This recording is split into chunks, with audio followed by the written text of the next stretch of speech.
आप सभी भक्तों को इस सुंदर ज्योतिष चैनल की तरफ से सभी को राधे राधे। आइए आज हम सभी भक्तों के समक्ष इस नई वीडियो के माध्यम से हवन कब करना चाहिए, किस विधि अनुसार करना चाहिए तथा हवन करने से क्या लाभ होता है आदि के बारे में जानकारी लेकर आए हैं। तो सभी भक्तों से निवेदन है, जिस किसी ने चैनल को सब्सक्राइब नहीं किया है वो सब्सक्राइब करें, लाइक करें तथा कमेंट बॉक्स में जाकर कमेंट अवश्य करें। तो आइए आज हम सभी भक्तों को बताते हैं, क्योंकि आप सभी भक्तों ने देखा होगा या आपने खुद ऐसा कार्य किया भी होगा।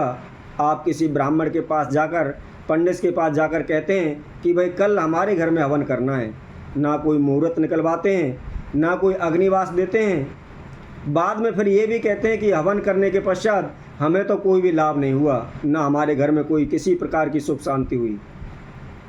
तो ऐसा ना करें। मैं सही भक्तों से, सभी मनुष्यों से प्रार्थना करता हूँ कि यदि कभी भी आप अपने घर में हवन कराते हैं तो सर्वप्रथम अपने नज़दीकी ब्राह्मण ज्योतिषी शास्त्री से यह अवश्य जान लें अग्निवास पृथ्वी पर है या आकाश में है या पाताल में है। क्योंकि अग्नि का वास 3 जगह बताया गया है, आकाश में, पृथ्वी पर और पाताल में। यदि कोई भी मनुष्य आकाश के अंदर तथा पाताल के अंदर अग्नि का वास होता है तो उस समय अपने घर में हवन कराता है तो उन्हें कारोबार में हानि होती है, शारीरिक कष्ट बढ़ता है, घर में अशांति रहती है तथा उस हवन के करने से हमें कोई भी लाभ नहीं मिल पाता। इसलिए हमेशा याद रखें, अग्नि का वास पृथ्वी पर हो तभी घर में हवन कराएं। तो आइए हवन के बारे में हम और विधि जानते हैं। आप सभी ने देखा होगा, कोई भी पंडित, ब्राह्मण, शास्त्री आपके घर में हवन करता है तो हवन कुंड के अंदर आटा, रोली तथा हल्दी, कुमकुम से हवन कुंड के अंदर सप्तजिह्वा बनाता है। तो उसका क्या महत्व होता है, क्या अर्थ होता है और वो किस लिए बनाई जाती है, उसके बारे में हम आप सभी को बताते हैं। जब कभी भी आपके घर में कोई हवन होता है, हवन कुंड के अंदर सप्तजिह्वा बनाते हैं, क्योंकि अग्निदेव की 7 जिह्वा होती हैं और उन जिह्वाओं का अपना अपना अलग कार्य होता है। क्योंकि जब कभी भी हम हवन करते हैं, हवन के अंदर स्वाहा के संग आहुति डालते हैं तो अर्थात वो सभी का भोजन होता है और सप्तजिह्वाओं का कार्य होता है वह जिसका भोजन है, जिसका ऐसा है वो उस तक पहुँचाए। इसी तरह सप्तजिह्वा के अंदर अग्निदेव की प्रथम जिह्वा काली कही जाती है और काली का कार्य होता है वह जो भी भोजन का ऐसा है वो प्रेतों को ले जाकर देती है। उसी तरह अग्निदेव की जो दूसरी जिह्वा है वह कराली जिह्वा है, उसका कार्य होता है जो भी भोजन होता है, जो भी हमारे अनमैरिड या कुंवारे एक्सपायर हुए हैं उनके लिए भोजन लेकर देती है। इसी तरह अग्निदेव की जो तृतीय जिह्वा है उसका नाम है मनोजवा। मनोजवा का कार्य होता है जो भी हम हवन के अंदर आहुति डालते हैं और उसमें से जो हिस्सा पितरों का होता है वह पितृदेवों तक पहुंचाते हैं। इसी तरह जो आगे अग्निदेव की सप्तजिह्वा है चतुर्थी, उसका नाम है सिलोहिता और उसका कार्य होता है वह भोजन ले जाकर वासकों को देती है। इसी तरह अग्निदेव की जो पंचम जिह्वा है वह धूम्रवर्णी है, उसका कार्य होता है जो भी हम हवन के अंदर आहुति डालते हैं उसमें से जो देवताओं का हिस्सा होता है वह उस हिस्से को देवताओं तक पहुंचाती है। इसी तरह आगे जो छठी जिह्वा है उसका नाम है स्थूलिंगी। स्थूलिंगी का कार्य होता है जो भी हमारे घर में बड़े बड़े रोग उत्पन्न होते हैं या कभी किसी के कोई बीमारी है या कभी किसी के कोई दिक्कत परेशानी है, कुछ ना कुछ उस घर में लगा रहता हो तो उन रोगों को नष्ट करना। इसी तरह अग्निदेव की सप्तम जिह्वा जो 7वीं जिह्वा है उसका नाम है विश्वरुचि।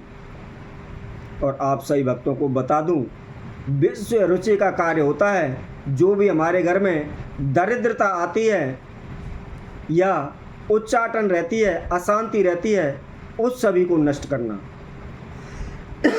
तो इसी तरह आप सभी भक्तों को जो संपूर्ण विधि है उसके अनुसार आप अपने घर में हवन कराते हैं, अग्नि का वास देखकर कराते हैं, तो निश्चित ही आपको 100% लाभ मिलेगा। घर में सुख शांति अवश्य होगी, कार्यों में बरकत होगी तथा हमारे घर में जो भी रोग है वह दूर भाग जाएगा।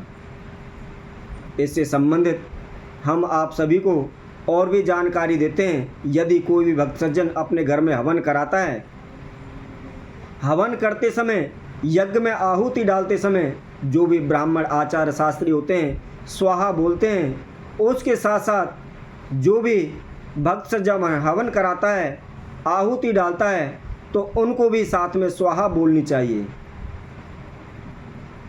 क्योंकि ब्राह्मण का कार्य केवल किसी भी देवता को स्वाहा उच्चारण रूप से उसका आवाहन करना होता है, उसको बुलाना होता है। तो ब्राह्मण का कार्य स्वाहा करने के पश्चात पूर्ण हो जाता है, क्योंकि उसने किसी भी देवता का नाम लिया है, जैसे कि ओम इंद्राय स्वाहा, तो इसका अर्थात हुआ कि ब्राह्मण ने आपके घर में इंद्रदेव का आवाहन किया है, इंद्रदेव आपके समक्ष हैं। जब जो कोई भी भक्त सज्जन हवन करा रहा है, अगर वो आहुति डालते समय स्वाहा का उच्चारण नहीं करता है, तो उसकी आहुति को जो भी देवता का आह्वान हुआ है तो वह उसको स्वीकार नहीं करता। क्योंकि आपके घर में आपने खुद हवन रखा है, तो आपके द्वारा जो भी उसके लिए आहुति डाली जाएगी तो वही उसको स्वीकार करेगा। इसलिए प्रत्येक भक्त सज्जन मनुष्य को ये याद रखना चाहिए कि जब कभी भी हम हवन यज्ञ कराते हैं, यज्ञ के अंदर आहुति डालते हैं, तो आहुति डालने के साथ साथ अपने मुख से स्वाहा का उच्चारण अवश्य करें। तथा ये याद रखें, कोई भी भक्त सज्जन ब्राह्मण से कोई भी पूजा पाठ हवन यज्ञ आदि करवाता है तो उसकी दक्षिणा अवश्य दें। क्योंकि कोई भी ब्राह्मण आपके घर में हवन यज्ञ करता है और अगर आप उसकी दक्षिणा नहीं देते हो तो वह कार्य आपका अपूर्ण माना जाएगा। उस हवन के द्वारा आपको किसी भी प्रकार का कोई भी फल प्राप्त नहीं होगा। इसीलिए ये ध्यान अवश्य रखें, जिस किसी भी ब्राह्मण से आप किसी भी तरह की पूजा पाठ कराते हैं तो उसकी दक्षिणा अवश्य दें, तभी आपका कार्य संपूर्ण होगा। जिस प्रकार आप कोई भी व्रत करते हैं, कोई भी कथा करते हैं, कथा के पश्चात प्रसाद बांटते हैं, आरती करते हैं, या व्रत करते हैं, व्रत के पश्चात उद्यापन करते हैं, इसी तरह आप किसी भी ब्राह्मण से पूजा पाठ कराते हो और पूजा पाठ कराने के पश्चात ब्राह्मण को दक्षिणा देते हैं, तभी उस पूजा का संपूर्ण फल आपको प्राप्त होता है। तो इसी तरह हम आप सही भक्तों के समक्ष और आगे आने वाली और नई वीडियो में निम्न जानकारियों के समक्ष आपके समक्ष प्रस्तुत होंगे। तब तक के लिए सभी भक्तों को इस सुंदर ज्योतिष चैनल की तरफ से सभी को राधे राधे।